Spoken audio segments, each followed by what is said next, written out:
राजमहल का शापित कक्ष। 16वीं शताब्दी का भारत। एक ऐसा समय जब भारत की धरती पर राजाओं का वर्चस्व था, मंदिरों की घंटियां गूंजती थीं और हर नगरी अपनी संस्कृति व सनातन परंपराओं से गूंजती थी।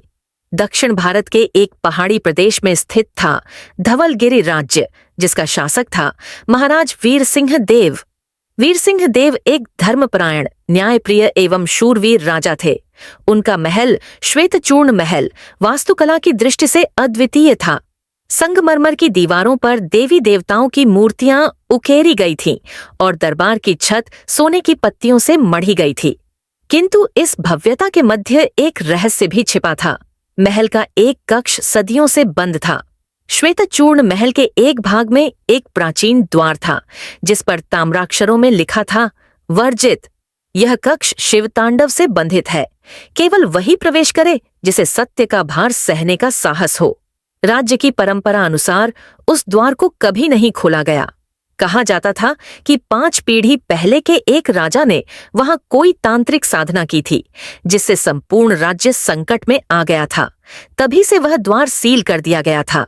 एक रात्रि रानी सौम्या देवी को स्वप्न में एक विचित्र दृश्य दिखा। एक रक्त रंजित हाथ जो शापित कक्ष की ओर संकेत कर रहा था। स्वप्न से घबराई रानी ने महाराज को यह बात बताई। राजगुरु ने इसे देवी का संकेत बताया और सलाह दी कि राजकुमार यशवर्धन को उस रहस्य का भेदन करना चाहिए। महाराज पहले तो हिचकिचाए, परंतु रानी और राजगुरु के आग्रह पर सहमत हुए। पूर्णिमा की रात पूरे वैदिक विधि विधान के साथ द्वार खोला गया। साथ में राजकुमार, राजगुरु और तांत्रिक वशिष्ठनाथ थे। भीतर प्रवेश करते ही कक्ष का वातावरण बदल गया। दीपक अपने आप बुझ गए, हवा ठंडी हो गई और दीवारों पर रहस्यमयी प्रतीक प्रकट होने लगे। भीतर एक प्राचीन यंत्र मंडल था, जिसके बीच एक ताम्र की मूर्ति थी, त्रिनेत्रधारी रुद्र की।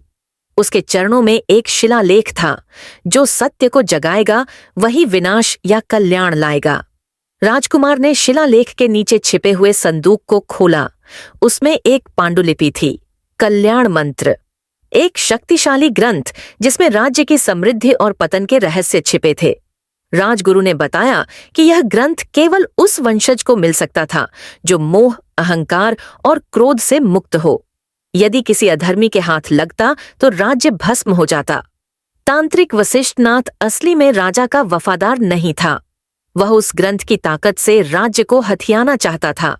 वह रात्रि में यज्ञ के बहाने ग्रंथ चुराने आया, पर राजकुमार ने उसे रंगे हाथ पकड़ लिया।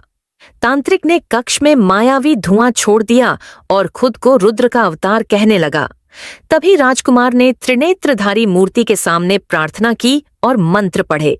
अचानक रुद्र की प्रतिमा की आंखों से प्रकाश निकला और तांत्रिक वहीं भस्म हो गया।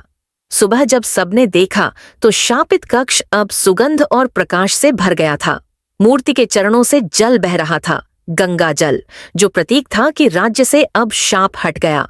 महाराज ने घोषणा की कि अब यह कक्ष धर्म संसद के रूप में उपयोग होगा, जहां हर निर्णय धर्म और न्याय के आधार पर होगा। राज्य पुनः समृद्ध हुआ। रानी ने मंदिरों की पुनर्स्थापना करवाई।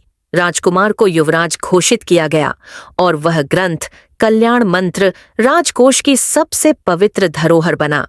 महल के उस शापित कक्ष का नाम अब था रुद्र प्रकाश कक्ष, जहां अब केवल सत्य, ज्ञान और धर्म का वास था।